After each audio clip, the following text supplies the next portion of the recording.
एक जगह पे दो तीन बच्चे जा रहे थे तो उन्होंने देखा कि पहाड़ी के ऊपर से कोई गिरा हुआ है। उन्होंने तुरंत उसके पास जाकर देखा तो एक करीब 10 या 11 साल का लड़का था। उसका सर फट गया था और वो बहुत बुरी हालत में था। उन बच्चों में से एक लड़की ने कहा, ये तो विकास है ना, इसको ये क्या हुआ?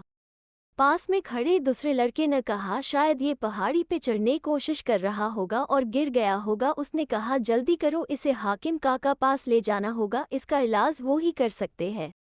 तभी पास में खड़े दूसरे लड़के ने, जो शरीर से काफी बड़ा था, उस लड़के को, जिसका नाम विकास था, अपनी कमर पे उठा लिया और उसका साथ वाला लड़का उसकी मदद करने लगा।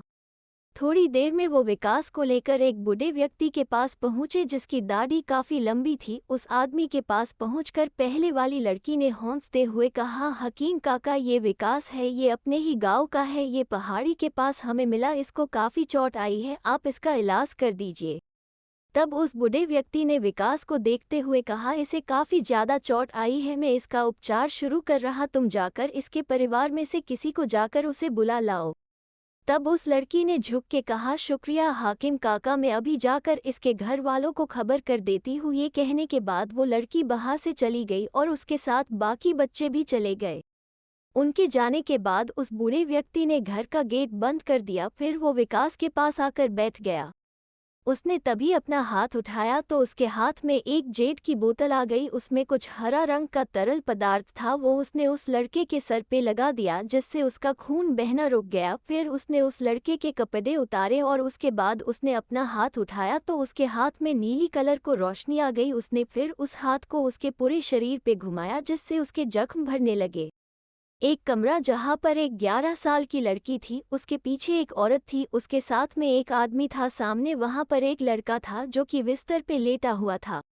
उस लड़के की आंखें बंद थी और वो पूरी तरीके से पट्टियों में लिपटा हुआ था। तीनों उस लड़के के तरफ ही देख रहे थे। तभी उस लड़के ने धीरे धीरे उसने अपनी आंखें खोली। तभी उस औरत ने कहा, विकास कैसा है अब तू? लेकिन विकास हैरान था। तब उस औरत ने उस लड़की की तरफ देख के कहा, जाओ तुम हकीम काका को बुला लाओ, उनसे कहना कि विकास को होश आ गया। ये सुन के वो लड़की तुरंत वहां से चली गई।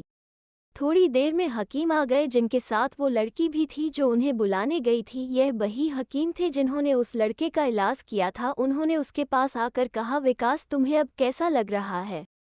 तब उस लड़के ने धीमी सी आवाज में पूछा, मैं कहाँ हूँ, और आसपास देखने लगा। तब उस हकीम ने उसके तरफ देखते हुए कहा, तुम मेरे घर पे हो, तुम्हें चोट आई थी इसलिए तुम यहाँ पर हो और मैंने ही तुम्हारा उपचार किया है। ये जो पीछे खड़े हैं उनको तो तुम जानते ही होंगे, ये तुम्हारे परिवार के लोग हैं। तब उस लड़के ने हकीम तरफ देखने लगा लेकिन कुछ बोला नहीं। ये देख के हकीम ने पीछे खड़े आदमी से कहा, शायद वो गिरा है और उसको चोट आई है, इस वजह से बोल नहीं पा रहा है और उसे ये भी नहीं पता कि वो यहाँ पर कैसे आया है। शायद वो इसलिए थोड़ा डर रहा है। आप थोड़ा समय और सब्र करिए, मैं एक बार इसको दोबारा से देखता हूँ, क्योंकि अब इसको होश आ गया है, मैं इसको दवाई भी खिला सकता हूँ तो इसके उपचार में मुझे आसानी होगी। अभी के लिए बाहर चल के बात करते हैं, अभी इसे आराम करने दीजिए, क्योंकि उसे 3 दिन बाद होश आया है तो उसे सब चीज़ समझने में थोड़ा समय लगेगा। ये कह के वो वहाँ से बाकी सबको लेकर चला गया। अब वो लड़का अकेला रह गया उस कमरे में। उस लड़के ने आसपास देखते हुए अपने आप से कहा, मैं यहाँ कैसे पहुँचा और ये सब लोग मुझे विकास क्यों बुला रहे हैं? फिर उसने अपने दिमाग पे जोर देते हुए याद करने की कोशिश करी तो उसे याद आया कि पूरी दुनिया एक आकाशीय पत्थर की वजह से खत्म होने वाली थी। आखिरी समय में उसने अपने माँ बाप को याद करते हुए आंखें बंद कर ली थी। फिर उसकी आंखें खुली तो वो इस कमरे में था। उसे कुछ समझ नहीं आ रहा था कि आखिर वो यहाँ पहुंचा कैसे, और इस कमरे का डिजाइन बिल्कुल राजा महाराजा के समय का था, जो कि उसके हिसाब से बहुत पहले ही खत्म हो गए थे। फिर उसने जैसे ही उठने की कोशिश करी तो उसको अपने शरीर में भीषण दर्द महसूस हुआ। फिर भी उसने दर्द सहन करते हुए अपने ऊपर पड़ी हुई चादर उठाई तो उसने जो देखा उसे देख के वो आश्चर्यचकित हो गया था, क्योंकि उसका शरीर एक बच्चे का था जिसकी उम्र करीब 11 साल रही होगी, तब कि उसकी उम्र तो पहले ही 17 साल थी। ऊपर से उसका जो शरीर था वो पट्टियों में लिप्त हुआ था। ये देख के उसका दिमाग खराब हो गया।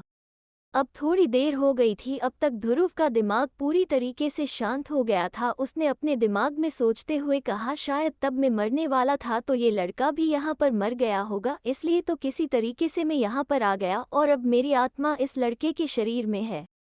जिसका नाम विकास है, लेकिन अगर मैंने किसी को ये बताया तो हो सकता है कि कोई मेरे पे यकीन न करे। हो सकता है इसके माँ बाप सोचे कि मैंने किसी तरीके से उनके बच्चे को नुकसान पहुंचाया है। अगर ऐसा हुआ तो मेरी मौत पक्की है, इसलिए मुझे शांत ही रहना होगा और आसपास की चीज़ों को देख के समझना होगा। अगर मैं खुद से कोई गलती नहीं करता तो तब तक किसी को भी मेरे बारे में पता नहीं चलेगा। अभी तक मुझे ये पता चल गया है कि इस दुनिया में मेरे माँ बाप कौन है और मैं कौन हूँ। इसी चीज़ के साथ शुरुआत करते हैं जिंदगी की। थोड़ी देर बाद हकीम काका कमरे में आए। विकास इनको पहले से ही जानता था, क्योंकि उन्होंने ही थोड़ी देर पहले बताया था कि उसका उपचार इन्होंने ही किया है। उन्होंने विकास की तरफ देखते हुए पूछा, विकास मुझे तुम्हारी जांच करनी है ताकि मैं तुम्हारा आगे का उपचार कर सकूं, लेकिन इसमें तुम्हें दर्द होगा। हो सकता है इसके बाद तब मैं इलाज करूं तो तुम फिर से कुछ घंटों के लिए सो जाओ, ताकि तुम्हारा शरीर की जो रक्त कोशिकाएं नष्ट हो गई है पूरी नई तरीके से बन सके। उससे तुम्हारी चोटें ठीक होने में काफ़ी मदद मिलेगी, तो दर्द को सहन करना। ये कहने के बाद वो हाकिम विस्तार के पास आकर बैठ गया। फिर उसने तब अपना हाथ उठाया तो उसके अंदर एक बोतल आ गई जिसमें कुछ गोलियां थी।